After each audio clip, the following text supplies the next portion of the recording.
여러분, 제 나이 66입니다. 2번 이혼했고요. 또다시 재혼했습니다. 외로워서요. 그런데 지금 저는 재혼 전보다 더 외롭습니다. 같은 집에 누군가 있는데도 말이에요. 이상하지 않나요? 오늘 제 이야기 들어보시면 여러분은 절대 제 실수를 반복하지 않으실 겁니다. 안녕하세요. 저는 평범한 66세 여성입니다. 젊었을 때 첫 결혼을 했고 2아이를 낳아 키웠습니다. 남편은 성실한 사람이었지만 우리는 서로를 이해하지 못했어요. 말이 통하지 않았습니다. 결국 45세 첫 이혼을 했습니다. 그때는 아이들도 다 컸고 이제 내 인생을 살아보자는 생각이었어요. 자유로워지고 싶었습니다. 하지만 자유는 생각보다 무겁더군요. 몇 년 혼자 살다가 52에 2번째 결혼을 했습니다. 그분도 이혼남이셨고 서로 외로움을 잘 아는 사이였어요. 처음엔 괜찮았습니다. 같이 밥 먹고 텔레비전 보고 여행도 다녔어요. 그런데 5년쯤 지나니까 또 금이 가기 시작했습니다. 작은 것부터요. 그분은 제가 하는 말을 귀담아 듣지 않았어요. 저는 그분의 습관이 견딜 수 없었고요. 결국 60에 2번째 이혼을 했습니다. 2번째 이혼하고 나니까요. 세상이 너무 조용했습니다. 아침에 일어나면 아무도 없어요. 밥 먹을 때도 혼자, 텔레비전 볼 때도 혼자, 잠잘 때도 혼자입니다. 아이들은 각자 바쁘게 살고 있고요. 일주일에 한 번 전화하면 다행이에요. 친구들도 있긴 한데 다들 자기 삶이 있잖아요. 매일 만날 수도 없고 만나도 1~2시간이면 헤어집니다. 그리고 집에 돌아오면 또 혼자예요. 그 외로움이 얼마나 깊었는지 모릅니다. 밤에 잠이 안 올 때가 많았어요. 천장만 바라보면서 생각했습니다. 내 인생 이게 뭐지? 이렇게 혼자 늙어가는 건가? 누구 하나 내 이야기 들어줄 사람도 없이. 그런 생각이 들면 가슴이 너무 답답했어요. 숨이 막히는 것 같았습니다. 그러다가 64세 한 모임에서 남자분을 만났습니다. 그분도 홀로 사시는 분이었어요. 나이는 저보다 2살 위였고요. 처음엔 그냥 인사만 하고 지나쳤는데 몇 번 만나다 보니까 서로 편해졌습니다. 그분도 외롭다고 했어요. 혼자 사는 게 이렇게 힘든 줄 몰랐다고요. 저는 그 말에 공감했습니다. 맞아요. 정말 힘들어요. 우리 같이 살면 서로 의지하면서 좀 나아지지 않을까요? 그렇게 이야기가 오갔습니다. 주변 사람들은 말렸어요. 친구 한 명은 그랬습니다. 나이 들어서 재혼하면 고생만 한다고요. 자식 문제, 돈 문제, 건강 문제 다 복잡해진다고요. 그냥 혼자 편하게 사는 게 낫다고 했습니다. 딸아이도 조심스럽게 물었어요. 엄마 정말 괜찮으시겠어요? 또 힘들어지시는 거 아니에요? 저는 괜찮다고 했습니다. 이번엔 다를 거라고, 우리는 서로를 이해하니까 잘 살 수 있을 거라고 믿었어요. 65세 3번째 결혼을 했습니다. 작은 결혼식도 올렸어요. 가족들만 모여서 소박하게요. 그날 저는 행복했습니다. 이제 다시 외롭지 않겠구나, 누군가 내 곁에 있겠구나 생각했어요. 아침에 일어나면 함께 커피 마시고, 저녁엔 같이 산책하고, 밤엔 이야기 나누면서 지낼 수 있겠구나 상상했습니다. 그게 제가 원하던 삶이었어요. 그런데요, 여러분. 현실은 제 상상과 달랐습니다. 아니, 정반대였어요. 재혼하고 나서 저는 더 외로워졌습니다. 이상하죠? 누군가 옆에 있는데 더 외롭다니요. 하지만 정말 그랬어요. 같은 집에 살면서도 마음은 점점 멀어졌습니다. 말은 나누는데 대화는 안 됐어요. 함께 있는데 혼자인 것 같았습니다. 그 느낌이 얼마나 씁쓸한지 몰라요. 지금 이 영상을 보고 계신 여러분, 혹시 저처럼 외로워서 재혼을 고민하고 계신가요? 아니면 주변에 그런 분이 계신가요? 제 이야기를 끝까지 들어주세요. 구독 버튼 눌러주시고요. 좋아요도 꾹 눌러주시면 정말 감사하겠습니다. 댓글로 여러분의 생각도 들려주시고요. 이 영상이 도움되신다면 주변 분들께 공유도 부탁드립니다.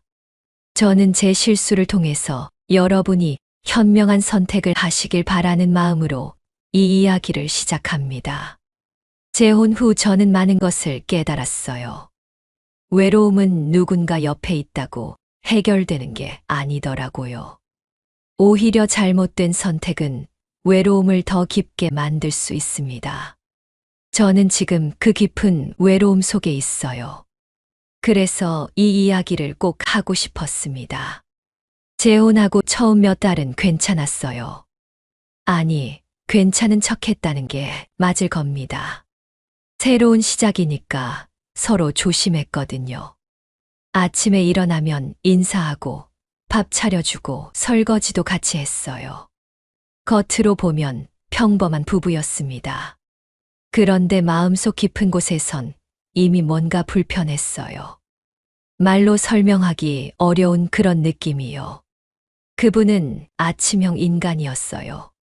새벽 5시면 일어나서 라디오를 크게 틀어놓고 체조를 했습니다. 저는 원래 7시쯤 일어나는 사람인데 매일 5시에 깨게 됐어요. 처음엔 참았습니다. 이 정도는 맞춰줄 수 있다고 생각했거든요. 근데 매일 그러니까 피곤이 쌓이더라고요. 잠을 제대로 못 자니까 낮에 머리도 아프고 짜증도 났어요. 말을 꺼냈습니다. 여보, 라디오 소리 좀 줄여주실 수 있을까요? 제가 아직 자고 있잖아요. 그분은 뭐라고 했는 줄 아세요? 나는 평생 이렇게 살았는데 지금 와서 바꾸라고요? 나도 내 방식대로 살 권리가 있어요. 그렇게 말했습니다. 저는 할 말을 잃었어요. 맞는 말이긴 한데, 그럼 저는 어떡하라는 건가요? 제 잠은 중요하지 않은 건가요? 음식 취향도 달랐습니다. 저는 싱겁게 먹는 편인데, 그분은 짜게 드셨어요. 김치도 엄청 짜게 담그시고, 찌개도 소금을 많이 넣으셨죠. 제가 조금 싱겁게 해달라고 했더니, 이게 원래 맛이라고 하시더라고요. 당신이 너무 싱겁게 먹는 거라고요. 결국 따로 반찬을 만들어 먹게 됐습니다. 같은 식탁에 앉아 있는데 먹는 음식이 달라요. 이게 부부인가 싶었어요. 돈 문제는 더 복잡했습니다.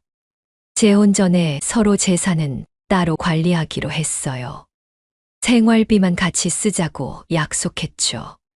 그런데 막상 같이 살아보니 애매한 게 너무 많았어요. 전기세는, 수도세는, 장 볼 때 누가 내요? 외식하면 또 누가 계산해요? 처음엔 번갈아 내다가 나중엔 서로 눈치 보게 됐습니다. 어느 날 마트에 같이 갔어요. 장을 보는데 그분이 자기가 먹을 과일만 고르시더라고요. 제가 좋아하는 건 안 담으세요. 왜 그러시냐고 물었더니 당신 거는 당신이 사라고 했습니다. 돈 따로 쓰기로 했잖아요. 그 말에 가슴이 철렁했어요. 아, 우리는 정말 남이구나. 같은 집에 사는 남인 거구나 싶었습니다. 건강 문제도 생겼어요. 그분은 당뇨가 있으셨는데 관리를 잘 안 하셨어요. 단 것도 드시고 운동도 안 하시고요. 제가 걱정돼서 병원 가시라고 약 드시라고 말하면 잔소리한다고 싫어하셨어요. 나는 내가 알아서 한다고요. 근데 쓰러지시면 결국 제가 돌봐야 하잖아요. 그게 두려웠습니다.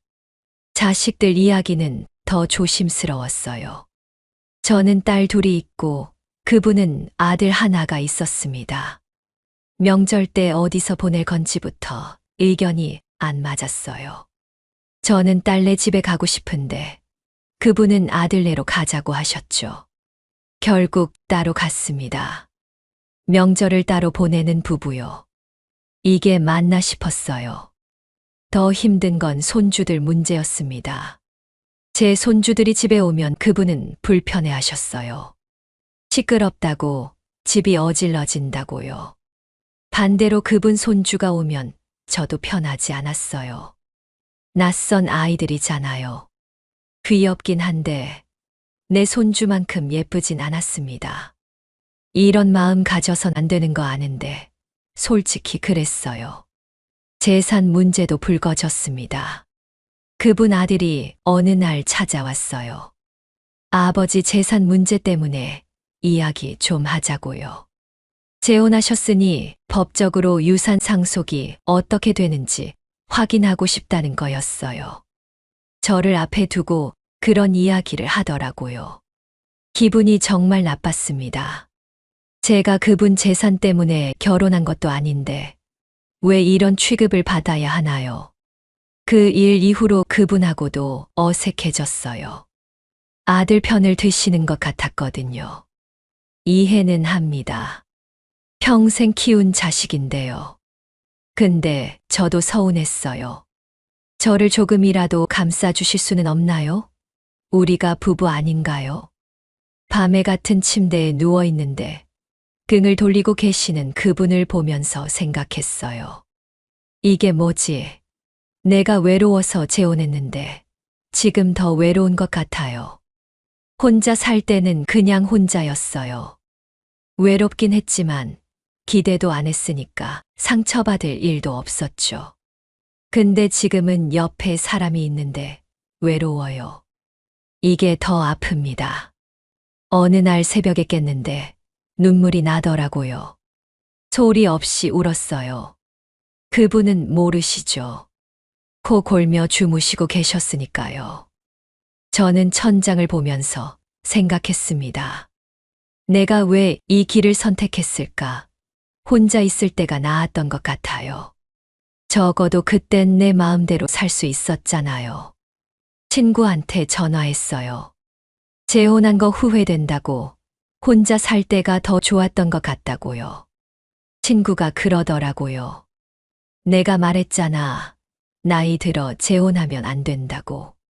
근데 이미 한 일인데 어떡하냐고요. 참고 살든지 아니면 또 헤어지든지 해야 한다고 했습니다. 저는 한숨만 나왔어요. 재혼 1년이 지났을 때 저는 확실히 알았습니다. 이건 제가 원하던 삶이 아니에요. 외로움을 달래려고 선택한 길인데 오히려 더 깊은 외로움 속으로 빠져들고 있었습니다. 그분도 마찬가지였을 거예요. 서로에게 실망하고 있었으니까요. 왜 이렇게 됐을까요? 재혼 전에는 서로 좋아했거든요. 만날 때마다 반가웠고 이야기도 잘 통했어요. 같이 있으면 편했습니다. 그래서 결혼하면 더 좋을 줄 알았어요. 매일 함께 있으면 더 행복할 거라고 믿었죠. 근데 착각이었습니다. 데이트할 때는 좋은 모습만 보여주잖아요. 서로 예쁘게 입고 나가고 맛있는 거 먹고 즐거운 이야기만 해요. 한두 시간 만나다 헤어지니까 피곤한 모습도 안 보이고요. 근데 결혼해서 같이 살면 전부 다 보입니다. 아침에 일어난 모습, 화장 안 한 얼굴, 기분 나쁠 때 하는 말투, 습관, 버릇 다 보여요. 그분은 식사 후에 트림을 크게 하셨어요. 처음엔 깜짝 놀랐죠. 데이트할 땐 한 번도 그런 적 없었거든요. 근데 집에선 매번 그러시더라고요. 제가 조심스럽게 말했어요. 여보, 그건 좀 불편해요. 그랬더니 화를 내시는 거예요. 집에서까지 참아야 하냐고. 나는 원래 이런 사람이라고요. 저는 더 이상 말 못했습니다. 저도 마찬가지였을 거예요. 제가 아침에 일어나면 기분이 안 좋아요. 말을 별로 안 하고 싶거든요. 근데 그분은 아침부터 말을 많이 하시는 분이었어요. 오늘 날씨가 어떻다, 뉴스에서 뭐 봤다, 계속 말을 거셨죠. 저는 대답하기 싫은데 대답 안 하면 또 삐지세요. 왜 말을 안 하냐고요. 매일 아침이 전쟁 같았습니다. 청소 방식도 달랐어요. 저는 매일 조금씩 치우는 스타일인데 그분은 한꺼번에 몰아서 하시는 분이었어요. 그러니까 평소엔 어질러져 있다가 어느 날 갑자기 대청소를 하시는 거죠. 저는 그게 답답했어요. 매일 조금씩 하면 편한데 왜 굳이 쌓아뒀다가 힘들게 하시나 싶었죠. 근데 그분 입장에선 제가 너무 신경질적으로 보였을 거예요.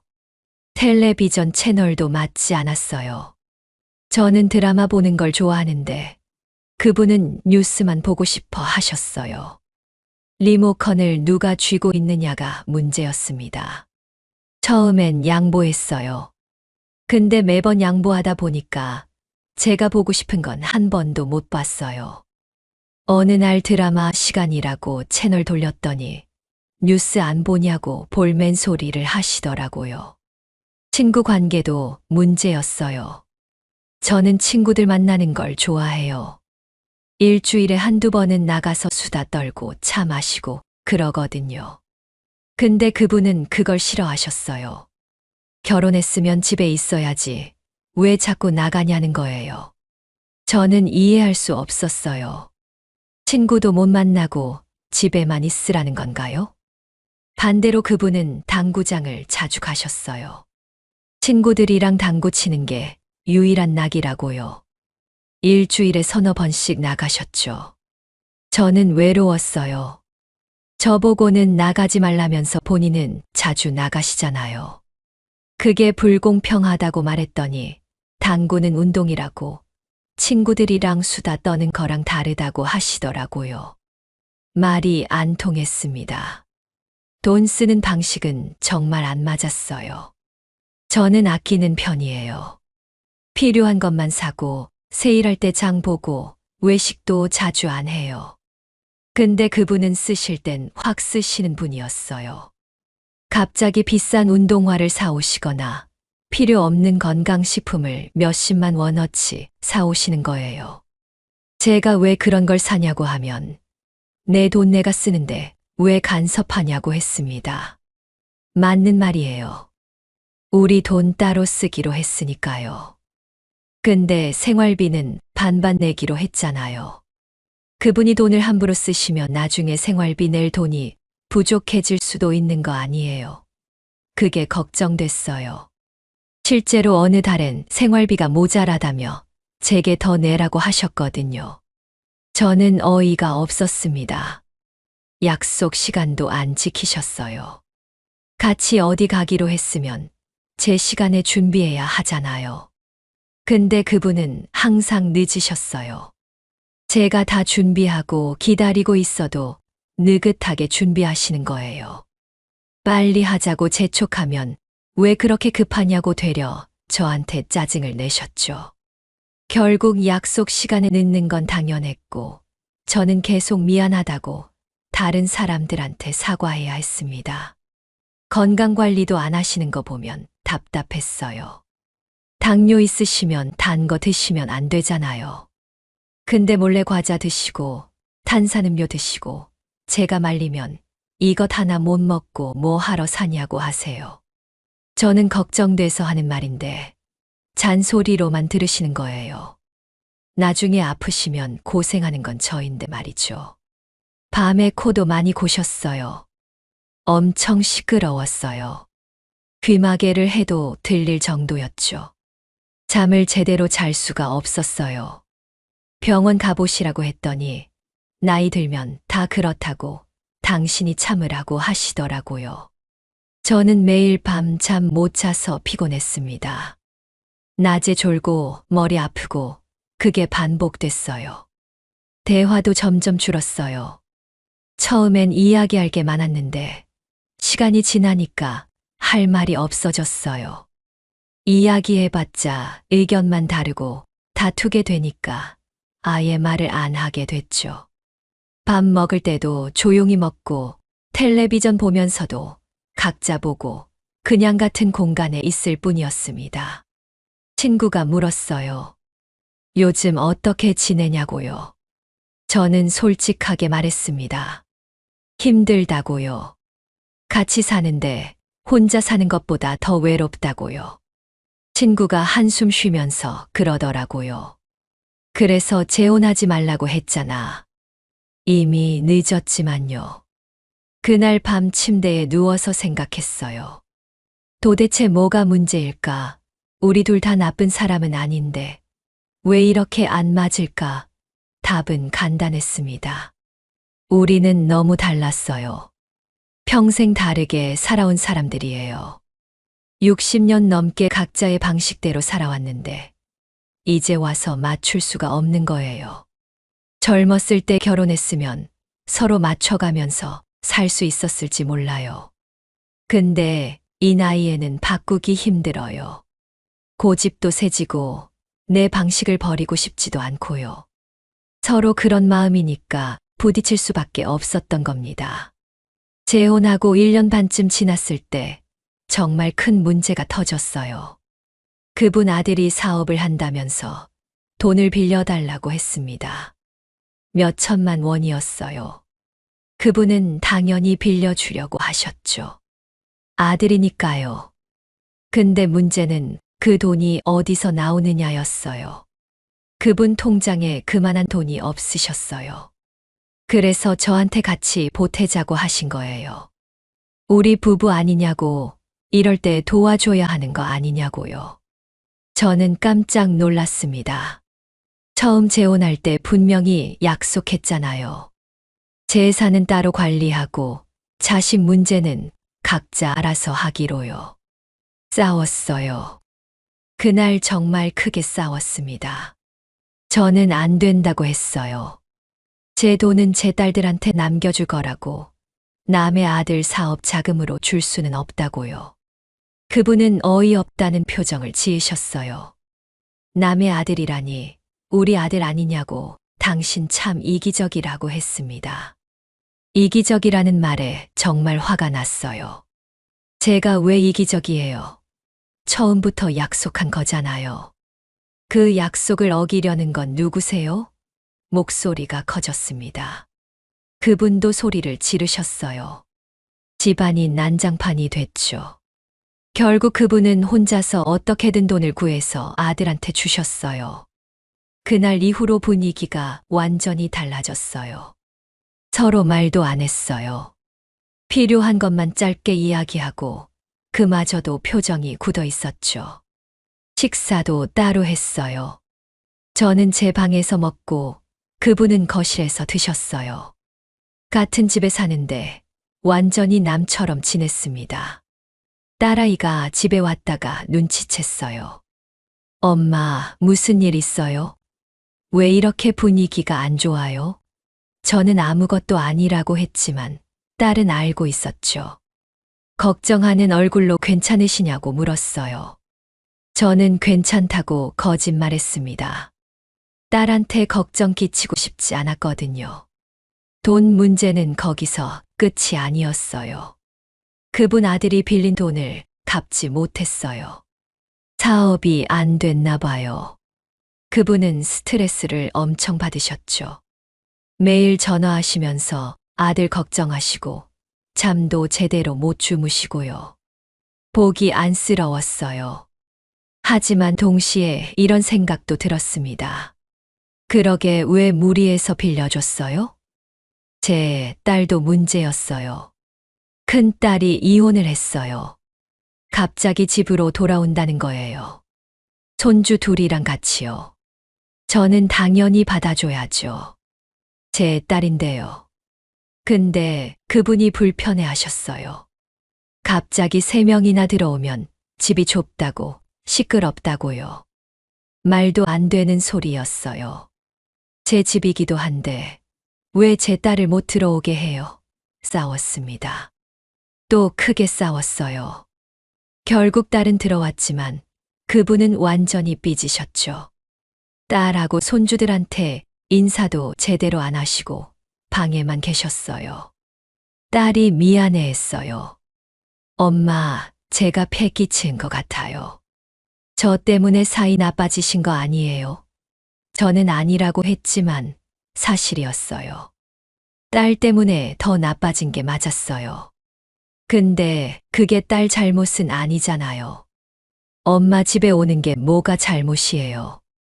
손주들은 천진난만했어요. 할머니 할머니 하면서 저한테 달라붙었죠. 너무 귀여웠어요. 그런데 그분은 시끄럽다고 인상을 쓰셨어요. 손주들이 텔레비전 보려고 하면 자기가 보던 채널 바꾸지 말라고 하셨고요. 아이들이 무서워했어요. 할아버지가 무섭다고 저한테 속삭이더라고요. 가슴이 아팠어요. 제 손주들인데, 우리 집인데, 왜 눈치를 봐야 해요? 딸도 불편해하고, 손주들도 불편해하고, 저도 스트레스 받고요. 딸한테 미안했어요. 엄마가 재혼 안 했으면 편하게 있을 수 있었을 텐데요. 2달쯤 지나서 딸이 작은 집을 구해서 나갔어요. 제가 붙잡았죠. 여기 있어도 된다고, 엄마 집인데 왜 나가냐고요. 딸이 씁쓸하게 웃으면서 그러더라고요. 엄마, 여기는 이제 엄마 집만은 아니잖아요. 저 있으면 엄마만 힘들어요. 그 말에 눈물이 났습니다. 딸이 나간 날 밤 그분이 말씀하셨어요. 이제 좀 조용해지겠네요. 저는 아무 대답도 안 했어요. 대답하면 또 싸울 것 같았거든요. 그냥 방으로 들어가서 문을 닫았습니다. 혼자 울었어요. 제가 왜 이런 선택을 했을까요? 재혼만 안 했어도 딸이 편하게 있을 수 있었을 텐데요. 명절이 다가왔어요. 추석이었어요. 큰딸이 전화했습니다. 엄마, 추석에 어디서 지내세요? 저는 고민됐어요. 딸네 가고 싶은데 그분은 아들네 가고 싶어 하시거든요. 말을 꺼냈더니 역시나였어요. 나는 아들네 간다고 당신 혼자 가라고 하셨어요. 명절을 따로 보냈어요. 저는 딸네 집에서 지냈고 그분은 아들네 집에 가셨어요. 딸이 물었어요. 엄마, 왜 따로 지내세요? 부부인데요. 저는 뭐라고 대답해야 할지 몰랐어요. 그냥 각자 자식들 만나는 게 편하다고 둘러댔죠. 딸은 더 이상 묻지 않았지만 걱정하는 눈빛이었어요. 명절 끝나고 집에 돌아왔는데 서로 어땠냐는 인사도 안 했어요. 그냥 각자 짐 풀고 각자 저녁 먹고 각자 방에 들어갔습니다. 이게 부부 생활인가 싶었어요. 완전히 남이었어요. 아니, 남보다 못했어요. 남이면 최소한 예의라도 지키는데 우리는 그것도 없었으니까요. 친구가 또 전화했어요. 요즘 어떠냐고요. 저는 더 이상 괜찮은 척할 수가 없었어요. 솔직하게 말했습니다. 정말 힘들다고, 매일이 전쟁 같다고, 후회된다고요. 친구가 그러더라고요. 그럼 헤어지지, 그러냐고요. 저는 대답 못했어요. 헤어지는 것도 쉽지 않았거든요. 또 이혼하면 사람들이 뭐라고 할까요? 3번째 이혼이에요. 나이 66에 3번 이혼한 여자라니 창피했어요. 딸들한테도 미안하고요. 또 엄마 이혼한다고 하면 얼마나 실망할까요? 경제적인 것도 걱정됐어요. 혼자 살면 생활비가 더 들잖아요. 그래서 참았어요. 그냥 이렇게 사는 거죠. 같은 집에 살지만 각자 사는 거예요. 말도 안 하고 관심도 안 주고 그냥 룸메이트처럼요. 아니, 룸메이트도 서로 인사는 하는데 우리는 그것도 안 했으니 룸메이트보다 못한 사이였습니다. 어느 날 거울을 봤어요. 제 얼굴이 정말 늙어 보였어요. 주름도 깊어지고 표정도 어두워 보이고요. 재혼 전보다 훨씬 더 늙은 것 같았어요. 스트레스 때문이겠죠. 매일 불편하고, 매일 참고, 매일 신경 쓰니까요. 건강도 나빠졌어요. 소화도 안 되고, 잠도 못 자고, 두통도 자주 생기고요. 병원 가니까 스트레스성이래요. 마음 편하게 가지라고, 걱정 줄이라고 하더라고요. 말은 쉽죠. 어떻게 마음을 편하게 가져요? 집에 가면 불편한 사람이 있는데요. 재혼 2년째 되던 어느 날이었어요. 새벽에 깼는데 그분이 옆에서 자고 계셨어요. 코 고는 소리가 들렸죠. 저는 천장을 보면서 깨달았습니다.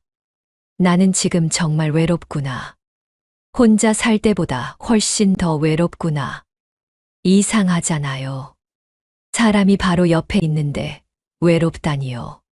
근데 정말 그랬어요. 혼자 살 때는 그냥 물리적으로 혼자였어요. 집에 나 말고 아무도 없으니까 당연히 외로운 거죠. 근데 지금은 사람이 있는데도 외로워요. 말을 걸어도 대답이 없고, 마음을 나눠도 공감이 없고, 함께 있어도 각자예요. 아침에 일어나서 밥을 먹어요. 같은 식탁에 앉아 있지만 대화는 없어요. 그냥 숟가락 소리, 그릇 부딪히는 소리만 들려요. 밥 먹고 나면 두고는 거실 소파에 앉아서 신문 보시고, 저는 설거지하고 방으로 들어가요. 오전 내내 서로 얼굴도 안 봐요. 점심 때도 마찬가지예요. 간단하게 먹고 또 각자 시간을 보내요. 저는 텔레비전 보거나 책 읽거나 그래요. 그분은 낮잠 주무시거나 밖에 나가시고요. 저녁 되면 다시 밥 먹고 또 각자 방에 들어가요. 하루가 그렇게 가요. 말 한마디 안 하고요. 주말도 똑같아요. 예전엔 주말에 같이 어디 가기도 했는데 이젠 그것도 안 해요. 각자 약속 있으면 나가고 없으면 집에서 따로따로 시간 보내요. 부부가 맞나 싶어요. 그냥 같은 집에 방 얻어 사는 남인 것 같아요. 명절도 지났어요. 또 따로 보냈죠. 이젠 딸도 묻지 않아요. 엄마는 엄마대로, 그분은 그분대로 가는 게 당연해졌어요. 명절 인사도 안 해요. 그냥 아침에 일어나면 각자 짐 싸서 나가는 거예요. 돌아올 때도 인사 없이 그냥 들어와요. 생일도 넘어갔어요. 제 생일이었는데 아무 말도 없으셨어요. 축하한다는 말도, 선물도, 밥이라도 같이 먹자는 말도 없었어요. 저는 혼자 미역국 끓여 먹었어요. 눈물이 나더라고요. 내 생일인데 이렇게 쓸쓸할 수가 있나 싶었어요. 친구한테 전화했어요. 오늘 내 생일인데 혼자 미역국 먹었다고, 너무 서럽다고 울면서 이야기했어요. 친구가 그러더라고요. 그냥 나와, 우리 만나서 밥 먹자. 친구를 만났어요. 친구가 작은 케이크를 준비해 줬더라고요. 친구들이 생일 축하 노래 불러줬어요. 그때 정말 많이 울었어요. 친구가 말했어요. 이렇게 살 거면 차라리 헤어지는 게 낫지 않냐고요. 저도 알아요. 이게 아니란 거요. 근데 헤어지는 것도 용기가 필요하잖아요. 또 혼자가 되는 거잖아요. 그게 두려웠어요. 이미 2번 이혼했는데 또 한다는 게 부끄럽기도 하고요. 집에 돌아왔어요. 그분은 텔레비전 보고 계셨어요. 제가 어디 갔다 왔는지도 안 물으셨어요. 관심이 없으신 거죠. 저도 아무 말 안 했어요. 방으로 들어가서 침대에 누웠어요. 오늘이 내 생일인데 남편은 모르고 나는 친구들한테 위로받았어요. 이게 결혼 생활인가요?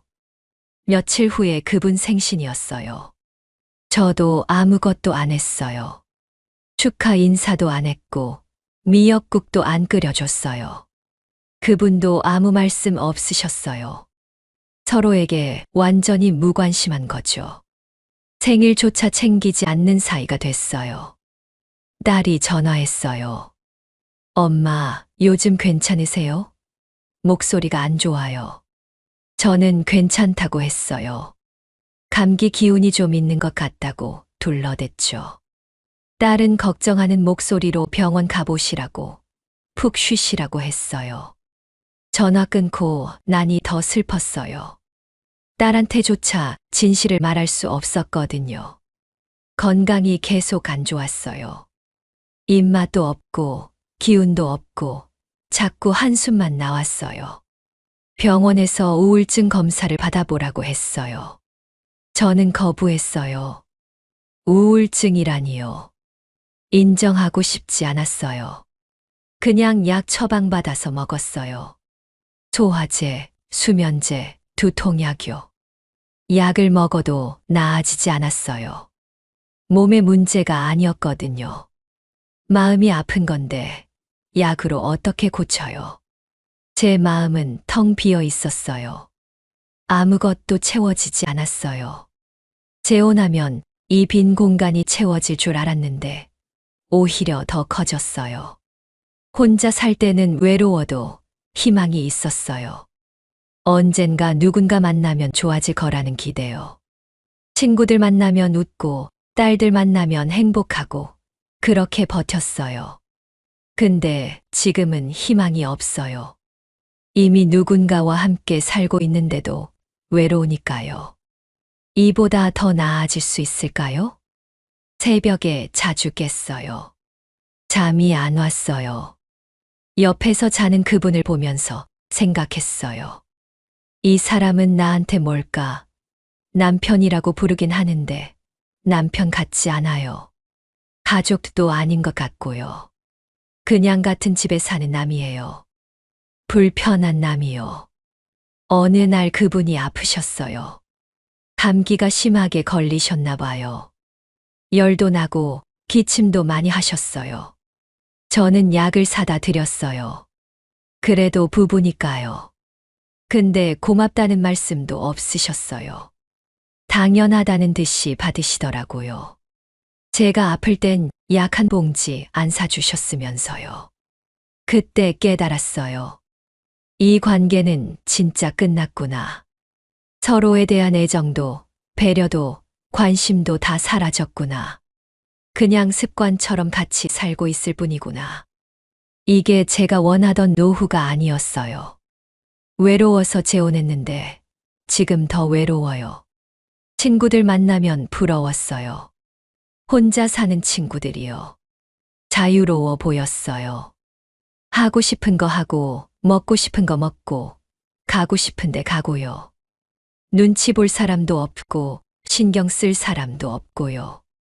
저는 집에 사람이 있는데도 불편하고, 눈치 보고, 스트레스 받고요. 혼자 사는 친구한테 물었어요. 외롭지 않냐고요. 친구가 웃으면서 그러더라고요. 외롭긴 한데 너처럼 사는 거 보면 혼자가 낫더라. 자유가 최고야. 그 말이 가슴에 꽂혔어요. 맞아요. 저도 혼자 살 때가 나았어요. 적어도 그땐 제 마음대로 살 수 있었어요. 밤마다 후회했어요. 왜 재혼했을까? 외로움을 참을 걸. 혼자 살면서 친구들이랑 자주 만나고 딸들이랑 편하게 지내고 그게 더 행복했을 텐데요. 지금은 아무것도 없어요. 남편도 없고 친구 만나기도 불편하고 딸들한테도 미안하고요. 재혼은 제 인생 최악의 선택이었어요. 외로움을 해결하려다가 더 큰 외로움을 얻었어요. 같은 집에 사는데도 마음은 천리 바퀴예요. 말을 해도 통하지 않고 웃어도 억지로 웃는 거고 매일이 연기예요. 행복한 척, 괜찮은 척요. 거울 속 제 모습을 봤어요. 정말 늙어 보였어요. 눈빛도 생기가 없고 표정도 어둡고요. 재혼 전 사진을 봤어요. 그때가 더 밝아 보였어요. 혼자였지만 웃고 있더라고요. 지금은 사람이 옆에 있는데 웃질 못해요. 아이러니했습니다. 왜 재혼이 답이 아니었을까요? 지금 와서 생각해보면 너무 명확해요. 외로움은 누군가 옆에 있다고 해결되는 게 아니었어요. 외로움은 마음의 문제예요. 내 마음이 채워지지 않으면 누가 옆에 있든 소용없어요. 저는 착각했어요. 혼자 있으니까 외롭다고 생각했거든요. 그래서 누군가와 함께 있으면 외롭지 않을 거라고 믿었어요. 근데 아니었어요. 함께 있어도 마음이 안 맞으면 더 외로워요. 서로 다른 생각, 다른 습관, 다른 가치관을 가진 사람과 억지로 맞춰 살려니까 스트레스만 쌓였어요. 나이 들어서 재혼하는 건 정말 어려워요. 젊을 때는 서로 맞춰가면서 살 수 있어요. 아직 성격도 유연하고 변할 수 있는 나이니까요. 근데 60 넘어서는 이미 굳어졌어요. 60년 넘게 내 방식대로 살아온 사람이에요. 지금 와서 바꾸기 힘들어요. 상대방도 마찬가지예요. 그분도 60년 넘게 당신 방식대로 사셨어요. 그 습관, 그 생각, 그 가치관을 지금 바꿀 수 없는 거예요. 서로 바꿀 수 없으니까 계속 부딪혀요. 작은 것부터 큰 것까지 전부 다요. 자식 문제도 정말 큰 걸림돌이에요. 내 자식은 예쁜데 상대방 자식은 남이에요. 아무리 가족이 됐다고 해도 평생 키운 내 자식만큼 예쁠 수가 없어요. 그러니까 자식 문제로 싸우게 돼요. 내 자식 편들고 상대방은 자기 자식 편들고요. 손주들도 마찬가지예요. 내 손주는 천사 같은데 상대방 손주는 시끄럽고 귀찮아요. 이런 마음 가지면 안 되는 거 아는데 솔직히 그래요. 혈육이랑 남은 달라요. 아무리 가족이라고 해도 피는 못 속여요. 재산 문제는 더 복잡해요. 처음엔 따로 관리하자고 약속해도 살다 보면 얽히게 돼요. 생활비는 같이 써야 하고 집 유지비도 나가고 병원비도 나가고요. 그럼 돈 이야기가 나올 수밖에 없어요. 누가 더 냈네, 덜 냈네, 그런 이야기요. 나중에 유산 문제도 생각해야 해요. 법적으로는 배우자가 상속권이 있어요. 재혼했으면 당연히 그렇게 되죠. 근데 자식들 입장에선 억울해요. 갑자기 나타난 사람한테 왜 우리 아버지, 우리 어머니 재산이 가야 하냐는 거예요. 그래서 자식들이 반대하고 갈등이 생겨요. 건강 문제도 무시할 수 없어요. 나이 들면 아프잖아요. 당뇨, 고혈압, 관절염, 뭐든지 하나씩은 있어요. 아프면 누가 돌봐야 해요. 재혼한 배우자가 돌봐줘야 하는 거예요. 근데 정이 없는 사람을 돌보는 게 쉬울까요? 힘들어요. 저도 그분이 아프실 때 돌봐드리긴 했는데 마음에서 우러나서가 아니었어요. 의무감이었어요. 해야 하니까 한 거죠. 사랑으로 하는 게 아니니까 힘들더라고요. 상대방도 느껴요. 마지못해 해주는 거 알아요. 그러니까 서로 고마운 마음도 안 생기고요. 나중에 더 아프면 어떡하죠? 중병에 걸리거나 치매 오거나 거동 못하게 되면요. 평생 사랑했던 부부도 간병하기 힘든데 재혼한 지 몇 년 안 된 사람을 어떻게 끝까지 돌봐요? 현실적으로 어려워요. 경제적인 부담도 커요. 혼자 살 때는 제 돈만 관리하면 됐어요. 쓸 때 쓰고 아낄 때 아끼고 그러면 됐죠. 근데 둘이 살면 생활비가 2배로 드는 게 아니에요. 더 들어요.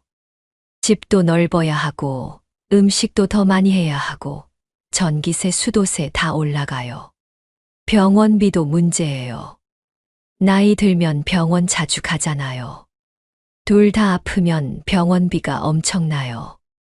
약값도 만만치 않고요. 그 돈을 누가 내요? 각자 낸다고 해도 상대방이 돈 없으면 결국 내가 대신 내야 해요. 부부니까요. 친구 관계도 잃어요. 재혼하고 나니까 친구들 만나기 불편해졌어요. 그분이 싫어하시니까요. 자꾸 나간다고 뭐라고 하시니까 눈치 보게 됐어요. 결국 친구들하고도 멀어졌어요. 예전에는 자주 만났는데 이젠 한 달에 한두 번도 힘들어요. 친구들도 불편해해요. 저한테 연락할 때 조심스러워해요. 남편한테 혼나는 거 아니냐고 물어봐요. 그 말이 창피했어요. 60 넘은 어른이 남편 눈치 보면서 친구도 못 만나다니요. 근데 사실이니까 할 말이 없었어요. 취미 생활도 못해요. 혼자 살 땐 노래교실도 다니고 서예도 배우고 그랬거든요. 근데 지금은 그것도 못해요. 나가면 집에 아무도 없잖아요. 그분은 혼자 있는 걸 싫어하세요. 그래서 제가 집에 있어줘야 해요. 제 시간은 없어요. 자유가 없어요. 이게 가장 큰 문제예요. 혼자 살 때는 하고 싶은 거 마음대로 했어요. 텔레비전 보고 싶으면 보고, 늦게까지 책 읽고 싶으면 읽고, 밤에 라면 끓여 먹고 싶으면 먹고요. 근데 지금은 전부 눈치 봐야 해요. 아침에 늦게 일어나고 싶어도 못 일어나요. 그분이 일찍 일어나시니까요. 밤에 불 켜고 책 읽고 싶어도 못 읽어요. 그분이 자야 하시니까요. 먹고 싶은 거 있어도 혼자 못 먹어요. 같이 먹어야 하니까요. 전부 다 맞춰야 해요. 프라이버시도 없어요. 혼자 있고 싶을 때가 있잖아요. 아무도 없이 조용히 있고 싶을 때요. 근데 그게 안 돼요. 집에 항상 사람이 있으니까요. 방문 닫고 있으면 왜 방에만 있냐고 해요. 나와서 같이 있으라고요. 숨 막혀요. 전화 통화도 마음대로 못해요. 딸한테 전화하면 들으시려고 해요. 무슨 이야기 하는지 궁금하신가 봐요. 친구한테 전화해도 마찬가지예요. 그래서 전화할 때 밖에 나가서 해요. 내 집인데 전화하러 밖에 나가야 하는 게 말이 돼요? 스트레스가 쌓이니까 화병이 생겼어요. 가슴이 답답하고 한숨만 나오고 자꾸 눈물이 나려고 해요. 참으면 참을수록 더 힘들어요. 폭발할 것 같아요. 근데 폭발하면 싸우게 되니까 또 참아요. 그 반복이에요. 이게 제가 원하던 노후가 아니에요. 편안하게 행복하게 살고 싶었어요. 웃으면서 나이 들고 싶었어요. 근데 지금은 매일 힘들어요. 웃을 일도 없고 행복하지도 않고 그냥 버티는 거예요. 하루하루를요. 재혼은 실수였어요. 큰 실수였어요. 외로움을 해결하려다가 더 큰 불행을 만들었어요. 차라리 혼자 살 걸 그랬어요. 외로워도 자유로웠을 텐데요. 불편한 사람이랑 같이 사는 것보다 혼자 사는 게 100번 나아요. 그렇다면 진짜 행복은 뭘까요? 이 나이에 행복하게 사는 방법은 뭘까요? 저는 이제 알 것 같아요. 행복은 누군가와 함께 있는 게 아니에요. 내 마음이 편안한 거예요. 내가 나답게 사는 거예요. 혼자 산다고 불행한 게 아니에요. 오히려 혼자일 때 더 행복할 수 있어요. 내 방식대로 살 수 있으니까요. 아침에 일어나고 싶을 때 일어나고, 먹고 싶은 거 먹고, 하고 싶은 거 하고요. 누구 눈치도 안 보고 누구한테 맞출 필요도 없어요. 외로움은 어떻게 해결해요? 다른 방법이 있어요. 친구들을 자주 만나는 거예요. 일주일에 한두 번씩 친구들이랑 밥 먹고 차 마시고 수다 떨면 돼요. 그게 훨씬 좋아요. 불편한 사람이랑 매일 같이 있는 것보다요. 딸들도 자주 만나면 돼요. 손주들도 보고요. 제 집이니까 편하게 놀러 오라고 하면 돼요. 재혼한 남편 눈치 안 보고 자유롭게 왔다 갔다 하면 되는 거예요. 그게 가족이에요. 편한 관계요. 취미 생활도 하면 돼요. 노래교실 다니고, 운동도 하고, 봉사 활동도 하고요. 하고 싶은 거 다 하면 돼요. 그러다 보면 새로운 사람들도 만나고, 친구도 생기고, 삶이 풍요로워져요. 남편 없어도 충분히 행복할 수 있어요. 여행도 갈 수 있어요. 친구들이랑 패키지 여행 신청해서 가면 돼요. 요즘은 시니어 여행 프로그램 많잖아요. 제주도도 가고 유럽도 가고요. 불편한 남편이랑 억지로 가는 것보다 친한 친구들이랑 가는 게 100배 즐거워요. 책도 마음대로 읽을 수 있어요. 밤새도록 읽고 싶으면 읽으면 돼요. 누가 뭐라고 안 해요. 텔레비전도 보고 싶은 거 보면 돼요. 드라마 정주행해도 되고 예능 봐도 되고요. 채널 싸움 안 해도 돼요. 집도 내 마음대로 꾸밀 수 있어요.